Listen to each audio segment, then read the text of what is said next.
porém, estava dormindo. Os discípulos se aproximaram e o despertaram, dizendo: Salva-nos, Senhor, vamos morrer. Ele lhes respondeu: Por que temeis, homens de pequena fé? Então Jesus se levantou e repreendeu os ventos e o mar, e houve grande calmaria. E aqueles homens se admiraram, dizendo: Quem é este, que até os ventos e o mar lhe obedecem? Oremos. Senhor Deus, fale conosco através de Tua palavra, que sejamos por ela alcançados mais uma vez. Assim oramos, em nome de Teu Filho Jesus. Amém. O Evangelho de Mateus é seguramente o Evangelho que anuncia Jesus como Deus. Claro que todos os outros evangelhos vão anunciar Jesus como Deus. Mas Mateus, com a clareza que lhe é peculiar, visa mostrar que ele é o Deus Rei, o Deus Messias, o Deus que governa, o Deus que é Senhor. Não é à toa que ele começa a genealogia, que, aliás, é um dos textos mais deliciosos de ler na Bíblia, não? Exatamente fazendo o anúncio de que Jesus é descendente de Abraão, é descendente de Davi. Então, todas as prerrogativas que unem a figura de Jesus, a figura do Rei, a figura do Senhor, a figura do Deus que reina, que governa. Isso se mostra por diversas formas e maneiras, até mesmo no encadeamento de cada um dos eventos que importam para Mateus descrever a pessoa e, sobretudo, a obra de Jesus. Os evangelistas não estão preocupados meramente com a pessoa de Jesus. A preocupação dos evangelistas é com a pessoa e obra de Jesus, de uma tal maneira que a pessoa de Jesus só lhes interessa anunciar enquanto ela está relacionada à sua obra. Por isso, os evangelhos não são uma biografia de Jesus. Eles são o anúncio de Jesus e sua obra. Há algo muito curioso que está presente no contexto dessa passagem que a gente leu e que a gente não pode perder de vista, que são os sinais dessa realeza de Jesus. Os sinais dessa divindade real de Jesus. A primeira delas você pode notar nos versículos 28 e 29 do capítulo 7, quando Jesus, depois de concluir o seu discurso no Sermão da Montanha, está diante de uma multidão maravilhada com seu ensino, de tal forma que ela nota que Jesus ensina como quem tem autoridade, como quem é rei, e não como os escribas. Jesus não ensina falando apenas ao nosso coração, Jesus ensina governando, o seu ensino governa, o seu ensino lidera, o seu ensino direciona, o seu ensino dá rumo, o seu ensino, ele pressupõe direção para a vida. E as multidões ouvindo os ensinos de Jesus, que começa lá no capítulo 5, versículo 1, quando Jesus abre o seu sermão falando sobre as bem-aventuranças, as multidões ficam maravilhadas.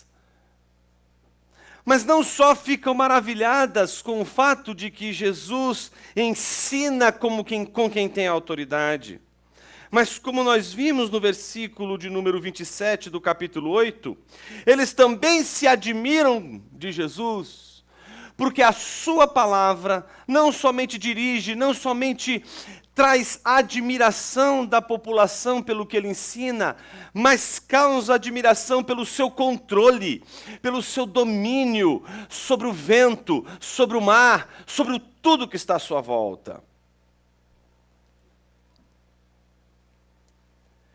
Uma das coisas que mais chama a nossa atenção é de que, se por um lado as multidões ficaram admiradas pelo ensino de Jesus, aqui os discípulos de Jesus, eles estão admirados porque Jesus tem domínio sobre o vento e o mar. Mas não é isso o que se espera de Deus? Ninguém deveria ficar admirado porque Deus faz aquilo que só Deus faz. Tá certo? Imagine o seguinte, que cena ridícula, né? Você acredita, nossa, Deus fez coisas boas. Se você se assustar com uma coisa dessa, você está se assustando com uma coisa que não deveria se assustar. É natural de Deus fazer coisas boas. Você deveria se assustar se Deus fizesse maldades. Aí você deveria... Deus pediu que Abraão sacrificasse seu próprio filho. Deus enviou Jesus para ser tentado pelo diabo no deserto, e ele foi conduzido pelo Espírito Santo para tal tentação. Isso deveria fazer você ficar admirado. Puxa vida, isso não parece condizer com o que Deus faz. Então, se Deus é bom, Ele vai fazer coisas boas, mas de repente a gente olha Deus pedindo coisas estranhas, coisas esquisitas. Então, quando Deus pede coisas esquisitas, a gente... Como assim? A gente entra em parafuso. Como Deus está pedindo uma coisa que parece não condizer com a sua natureza? Então, quando Deus faz coisas que nos assombram, nos assustam, é porque a gente está lidando com situações em que Deus está agindo exatamente de uma maneira que nós não esperamos. Mas alguém poderia se assombrar com o fato de que Jesus está ordenando aos ventos e o mar para que eles parem, e ao parar dizer, Deus fez o vento e o mar parar? Não deveria, a não ser que não se creia que Jesus é Deus. Os discípulos ainda não entendem que eles estão diante de Jesus, Deus. Eles veem Jesus, o homem. Eles sabem que Jesus tem algo de diferente, porque ele faz milagres e as pessoas, elas são curadas. Mas tem tanta gente fazendo milagre, que aqueles que estão tentando pegar Jesus no discurso, pedem para que Jesus também faça sinais, ou mostre quais são os sinais de que ele é o Filho de Deus, porque os milagres, tem tantos outros que têm feito milagres aí, que o que faz você, Jesus, diferente dos demais? Então, por isso Jesus vai dizer que não há outro sinal, senão aquele que é o sinal de Jonas, que é o sinal da sua proclamação e da sua salvação por meio da sua pregação. Entretanto, o que nos assombra é o fato de que os discípulos, por mais que estejam caminhando com Jesus e entendendo que Jesus, de todos os homens que eles encontraram na vida deles, Jesus se apresenta como aquele que é o mais distinto de todos, eles ainda não têm a segurança completa de que eles estão diante de Deus. Se assim fosse, eles já estariam de joelhos cantando louvores a Ele. Tudo isso é importante, porque saber que Jesus é Deus não tem a ver com a tempestade, tem a ver com descanso. Quando a gente sabe que Jesus é Deus, a gente não mais pede milagres, a gente descansa. Porque o milagre já não depende única e exclusivamente de algo que a gente faça ou deixe de fazer, mas ele é fruto da obra da providência divina. Esse texto que nós acabamos de ler, ele pode ser entendido de três formas. Em primeiro lugar, manifestando aquilo que seria a confiança de Jesus, a confiança do rei. Em segundo lugar, a exortação do rei àqueles que não conseguem confiar no rei. E em terceiro lugar, o poder e a autoridade do rei. A confiança do rei a gente pode encontrar exatamente nos versículos 23 e 24. Eles revelam que enquanto Jesus descansa, Os discípulos, por outro lado, embora tenham fé, eles não conseguem ter o mesmo descanso que Jesus. E por quê? Como a gente sabe disso? Como essas coisas acontecem? Observe que os versículos 23 e 24 dizem que, depois que entrou no barco, seus discípulos o seguiram, e levantou-se no mar tão grande tempestade que o barco estava sendo coberto pelas ondas. Jesus, porém, estava dormindo. Você sabe que não é uma embarcação gigante aqui, certo? É uma embarcação pequena. E eu não sei se você já teve a oportunidade de navegar numa embarcação pequena. Eu já tive e quase me afoguei quando o barco virou. É difícil dormir num barquinho quando não tem tempestade. Imagine dormir no meio de uma tempestade. O cara dormir no meio de uma tempestade assim, ele estava cansado. Certo? Estava muito cansado. Você sabe quando você está cansado, não é? É que nem meu filho antes de ontem. O pequenininho, não é? Eu contando um monte de histórias para ele, inventando uma atrás da outra. Acabaram todas as minhas histórias de Nárnia, sumiram. Não tinha mais nenhuma, inventei todas. Nada do menino dormir. Aí quem dorme? Aí ele olhava para mim e dizia assim, batia no rosto assim, papai, só respira, só respira. Eu não entendia por quê. Porque quando a gente ronca, a gente não vê, né? A gente não escuta, né? Então o pobre coitado não conseguia dormir. E pedia, papai, só respira. Quando a gente dorme profundamente, meus irmãos, a gente não sabe o que a gente faz. A gente perde a noção do que acontece à nossa volta. Dormir é muito bom. Principalmente quando a gente está muito cansado. E a Bíblia diz nos versículos 18 a 22, como Jesus estava cansado. Primeiro porque já curou a sogra de Pedro.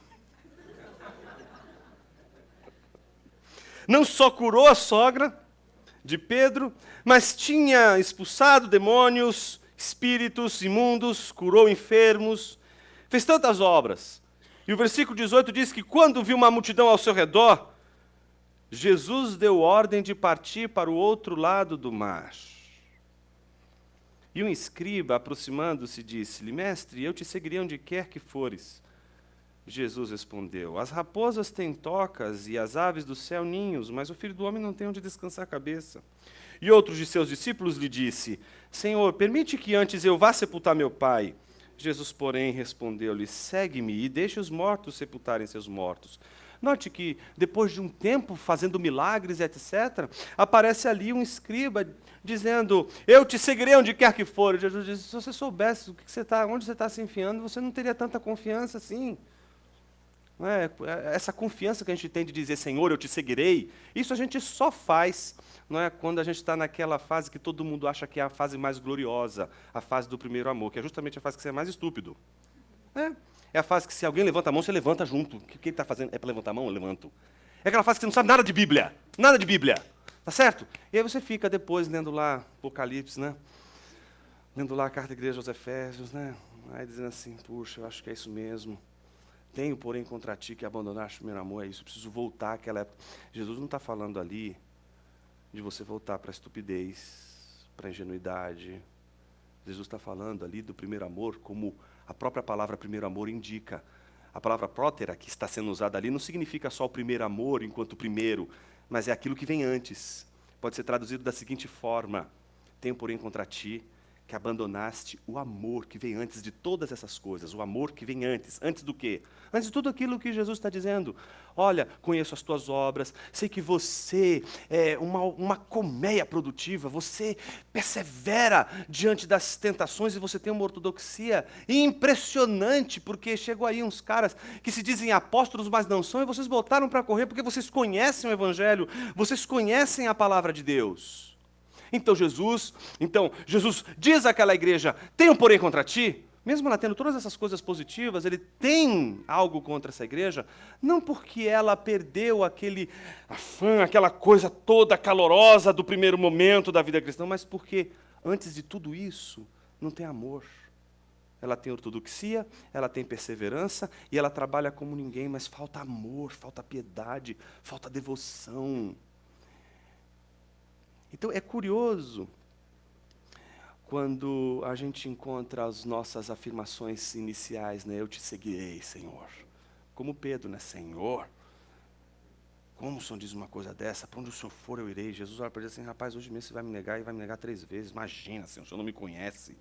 Dali a pouco ele sai da presença de Jesus e nega Jesus 3 vezes. A gente só erra quando a gente confia na nossa fidelidade. Não confie nas suas promessas. Elas não são como as de Deus. Você não é fiel. E é por isso que você não pode confiar na sua palavra. Deus já te deu uma palavra para você confiar e ela não te pertence. Ela pertence a Ele. A gente tem que confiar na fidelidade de Jesus. E aí Jesus está dizendo, como é que você quer dizer que quer me seguir se você não sabe para onde eu estou indo? Se você soubesse para onde eu estou indo, você não seria tão assim, afoito em dizer, vou te seguir para onde quer que fores. E o outro que chega dizendo, não é, Senhor, permite que antes eu vá sepultar meu pai, fala assim, peraí, mas então você não está entendendo o que eu estou fazendo aqui, não é? Então, Jesus logo em seguida diz, segue-me e deixe os mortos sepultarem seus próprios mortos. Ou seja, dessa passagem até o evento seguinte, é a passagem das multidões aos discípulos. Estão percebendo isso? Jesus está falando com as multidões estão maravilhadas, porque Jesus se dirige aos discípulos e não às multidões. Se você abrir agora Mateus capítulo 5, você vai ver que Jesus não prega para as multidões. A Bíblia diz que o sermão de Jesus começa no silêncio. É um silêncio. E ele vai descrevendo todos os gestos. Quais são os gestos? Os discípulos estão ali, junto com as multidões, eles estão espalhados com a multidão. Jesus olha um lugar mais alto, senta-se sobre esse lugar mais alto, e então os discípulos saem da multidão, se aproximam dele. E quando os discípulos saem da multidão, a Bíblia diz que Jesus se dirige a eles. A eles quem? Aos discípulos e diz, bem-aventurados. A multidão só está ouvindo o que Jesus está dizendo, porque Jesus está pregando para os seus discípulos. O mundo só vai ouvir a pregação do Evangelho enquanto houver discípulos ouvindo a pregação de Jesus. O mundo escuta a pregação de Jesus quando a pregação de Jesus é dirigida aos seus discípulos. Então as pessoas ouvem o ensino de Jesus e ficam admiradas com a autoridade dele.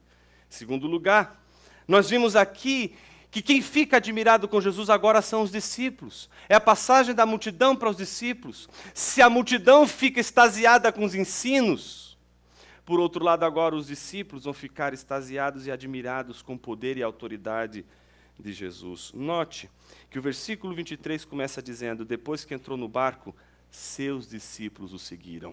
Quem está no barco com Jesus não é a multidão.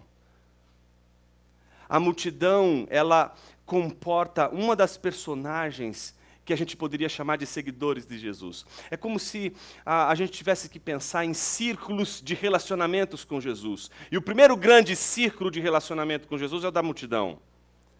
Esse primeiro círculo de seguidores de Jesus é o da multidão. E a multidão não tem nome, a multidão, a gente não sabe quem são. A multidão está ali seguindo a Jesus. Ela é um lugar bastante confortável, não é? O lugar bastante confortável é aquele lugar que você quer ir e diz assim, nossa, tem tanta gente aqui, muito bom, porque eu quero entrar nessa igreja hoje e sair sem ninguém me perceber. Eu quero só ouvir a palavra. Eu não quero que ninguém fale comigo. Eu não quero ter que prestar contas para ninguém. Eu não quero ter que me comprometer com ninguém. Eu só quero ir aqui, me sentar nesse banquinho, ouvir a palavra do pregador, depois ir embora, ir para minha casa e ponto final. Isso é a lógica das multidões que seguem a Jesus. Elas estão seguindo a Jesus, estão se aproveitando dos ensinos de Jesus direcionados aos seus discípulos, estão se aproveitando dos milagres que Jesus está fazendo, mas o que elas não têm com Jesus? Compromisso. Quem quer ficar no círculo da multidão, quer seguir a Jesus, sem se comprometer com ele. Mas existe um outro círculo, que é o círculo dos discípulos de Jesus. Esse círculo dos discípulos de Jesus é o círculo daqueles que dão um passo além e que saem da multidão para seguir a Jesus. E, portanto, eles têm um nível de relacionamento e de compromisso com Jesus muito maior do que o nível de compromisso da multidão. E agora você vai entender por que eu fiz toda essa digressão. Porque quem está nesse barco não é aquele que não tem compromisso com Cristo, mas é aquele que tem compromisso com Cristo. É aquele que tem compromisso com Cristo, que pode se desesperar. É aquele que tem compromisso com Cristo, que pode perder a paz. É aquele que tem compromisso com Cristo, que pode perder toda a possibilidade que ele teria de descansar no meio de uma tempestade, no meio de uma tribulação. Mas o que a gente vê é que aqueles que seguem a Jesus no barco experimentam o terror de uma grande tempestade. Imagine que o barco estava sendo coberto pelas ondas e o sujeito estava dormindo. Eu fico imaginando, e essa é a segunda parte, que envolve a exortação do rei. Os discípulos um olhando para a cara do outro, vendo Jesus dormir, o barco ali sendo atropelado pela tempestade. E agora, quem é que vai acordar? E eles não sabiam que eles estavam diante de Deus o suficiente para dizer e entender o que significaria acordar Deus da sua soneca. Então eles estão aqui agora, como é que a gente faz? Um deles ali resolve, no momento de desespero, se aproximar e acordar Jesus. Que tarefa difícil. Acordam Jesus, dizendo: salva-nos, Senhor, vamos morrer. Eu fico imaginando o assombro de Jesus na hora. Então, imagine Jesus acordando, olhando para o sujeito, dizendo: salva-nos, Senhor, nós vamos morrer. Ele olhando a tempestade, olhando tudo aquilo à sua volta. Eu fico imaginando, por que você não está desesperado, Jesus? Está dormindo. Jesus ainda fica, me parece que eles acordaram Jesus e Jesus não ficou, acho que muito feliz com o que eles fizeram, não. Porque o versículo 26 mostra que Jesus repreendeu os discípulos, dizendo: por que temeis, homens de pequena fé? Eu queria te fazer uma pergunta com toda a sinceridade do mundo. Não é o que se deve esperar? Será que não é o que se espera de uma pessoa, no meio de um barco, cheio de tempestade, ficar gritando, desesperada? E agora o que vai acontecer? Parece que é normal, o barco está quase para virar, é normal que as pessoas fiquem desesperadas. Essa é a nossa visão. É normal que as pessoas fiquem desesperadas no dia da tribulação. Mas é isso que Jesus está repreendendo nos seus seguidores. Isso é normal com quem não tem compromisso com o Mestre. Mas não deveria ser normal entre aqueles que seguem a Jesus. Os discípulos acordam Jesus, embora acreditassem em Jesus, e isso é o grande valor deles, né? O grande valor deles é que eles têm fé suficiente, mais do que a multidão até, suficiente para chegar até Jesus e dizer: Senhor, socorre-me. Mas essa não é a fé que Jesus gostaria que eles exercitassem. Eles têm fé suficiente para pedir por socorro, mas eles não têm fé suficiente para, como Jesus, dormir na hora da tempestade. Não estamos aqui diante do juízo. Deus não está julgando Jesus. Aqui não é um prototipo do Jonas dormindo no barco quando a tempestade toda está comprometendo a embarcação. A tempestade aqui não é um juízo de Deus condenando todos aqueles que estão no barco. A tempestade está acontecendo aqui como a ordem da vida, como as coisas da vida. E estas coisas da vida não causam temor a Jesus. Por uma situação muito clara, a pergunta é: por que Jesus tem tanta, digamos assim, clareza com relação à situação que ele se encontra a ponto de descansar? Porque isso é confiança.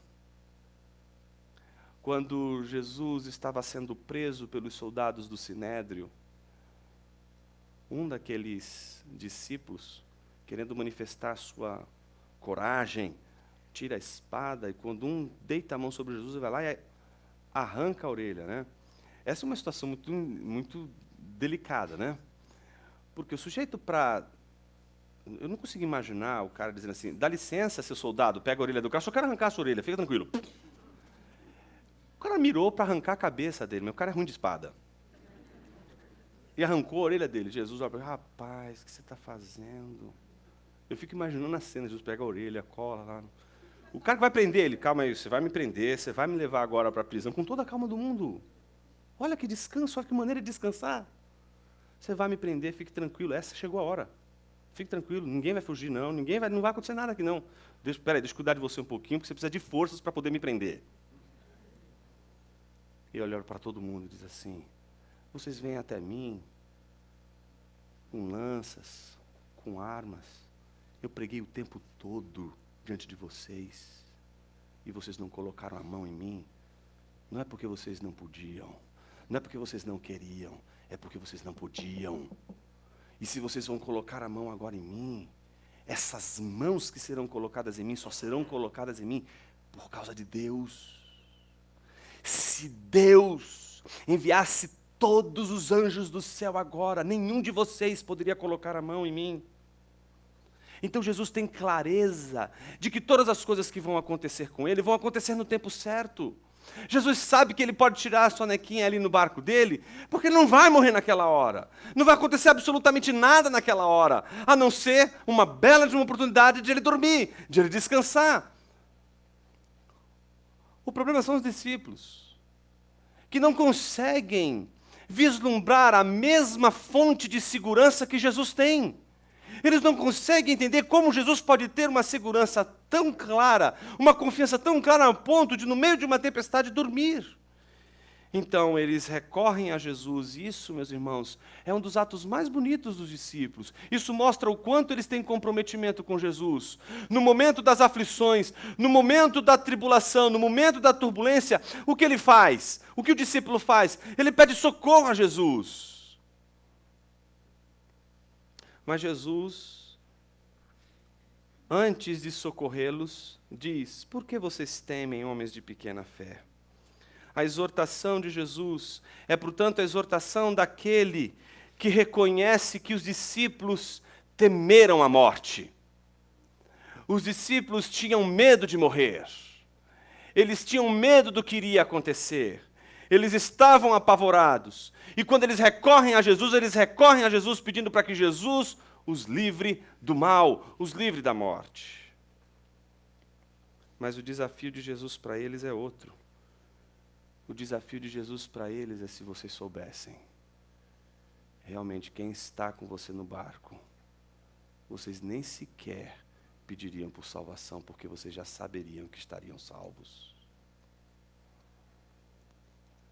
Então Jesus se levantou, repreendeu os ventos e o mar, e a Bíblia disse que houve grande calmaria.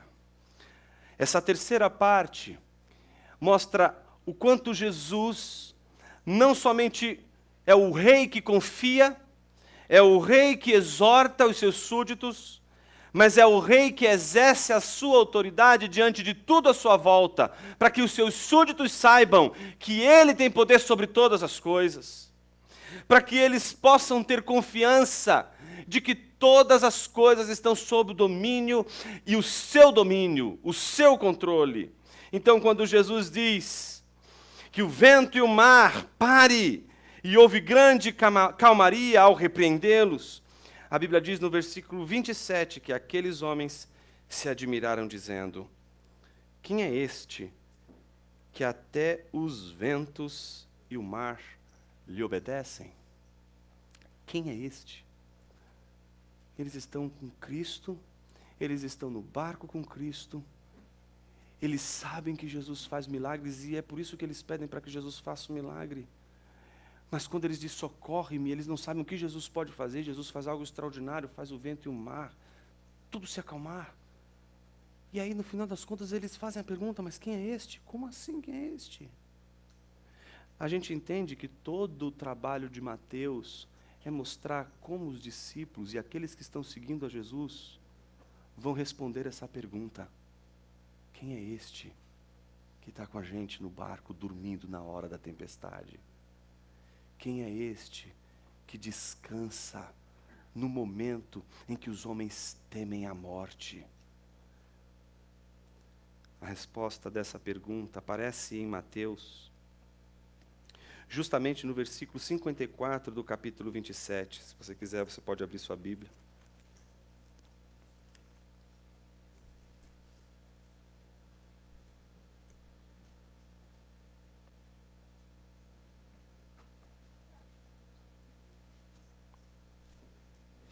O versículo de número 54 diz assim, logo depois que Jesus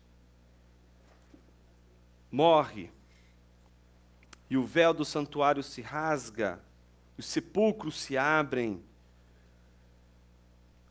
Veja o que diz o versículo 54. O centurião e os que com ele vigiavam Jesus, vendo o terremoto e as coisas que aconteciam, ficaram aterrorizados e disseram: é verdade, este era o Filho de Deus. Parece que a consciência de que Jesus é Deus vai sendo adquirida aos poucos, mas ela só se concretiza depois da ressurreição de Cristo Jesus, com uma clareza límpida para eles. Naturalmente, você deve estar se perguntando, Jonas, por que isso é tão importante? Porque o poder e a autoridade do rei dizem muito sobre a maneira como nós nos relacionamos e nos comprometemos com Jesus.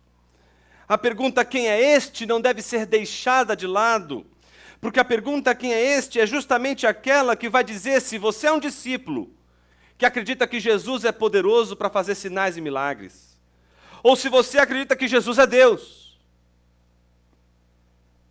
A grande pergunta aqui não é se você acredita o suficiente para dizer que Jesus é capaz de fazer milagres, mas se você é suficientemente capaz para não somente acreditar que Ele é poderoso, mas também acreditar que Ele é Deus. Ou seja, sua fé para crer que Jesus faz milagres é a mesma para crer que Jesus é Deus. E isso faz toda a diferença.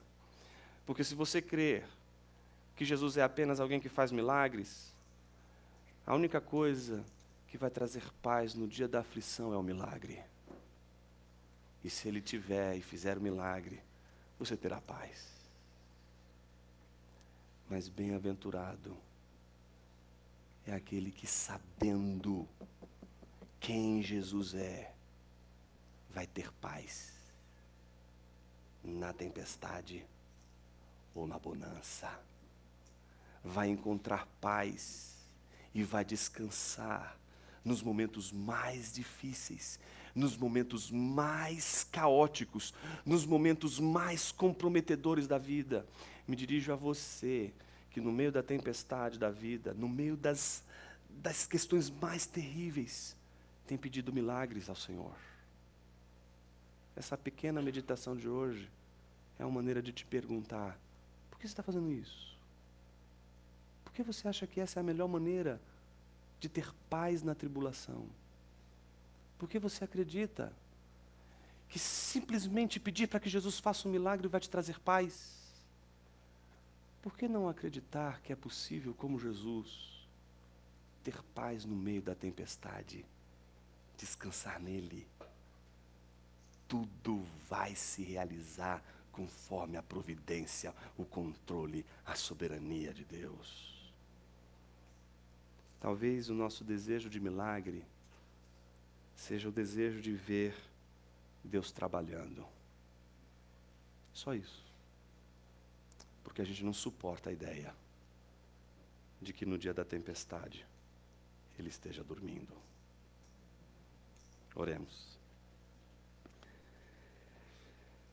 Senhor Deus e Pai, tenha misericórdia de nossas vidas e nos dê a graça de não somente crer que Tu és poderoso, mas sermos capazes de confiar no Senhor quando não vemos nenhum sinal da Tua ação e do Teu agir e só vemos tempestade. Glorioso Deus, tem misericórdia, nos ajude a confiar em Ti quando o Senhor não manifesta absolutamente nada em direção dos milagres que pedimos ou das coisas que desejamos que aconteçam. Senhor Jesus, devotamos a Ti toda a nossa gratidão pelo Teu sacrifício na cruz, mas devotamos a Ti também a nossa confiança, porque Tu és Deus. Te damos glórias, ó Pai, pelo Teu Filho Jesus, que o Senhor entregou na cruz para morrer por nós. E pedimos que, na luz do Teu Espírito Santo, nossa mente seja iluminada, para que a gente não desespere. Mas se Deus está em silêncio, mas se Deus, como Jesus, que estava dormindo no barco, está ali dormindo, que isso seja um sinal para que a gente confie que todas as coisas vão terminar bem, porque o Senhor jamais dormiria, jamais descansaria, se não confiasse no Pai.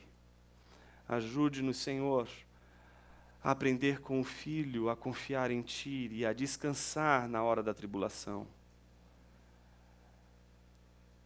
A talvez perder de vista os nossos desejos e simplesmente esperar que as coisas aconteçam, confiando no Senhor, confiando no Teu poder.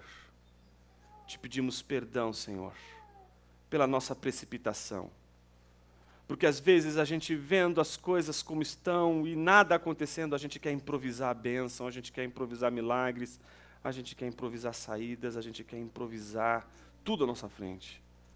Tem misericórdia, nos dê a luz da Tua palavra, para que a gente confie que aquele que está diante de nós não somente faz milagres, mas é Deus, e provê todas as coisas para a sua honra e para a sua glória. Amém.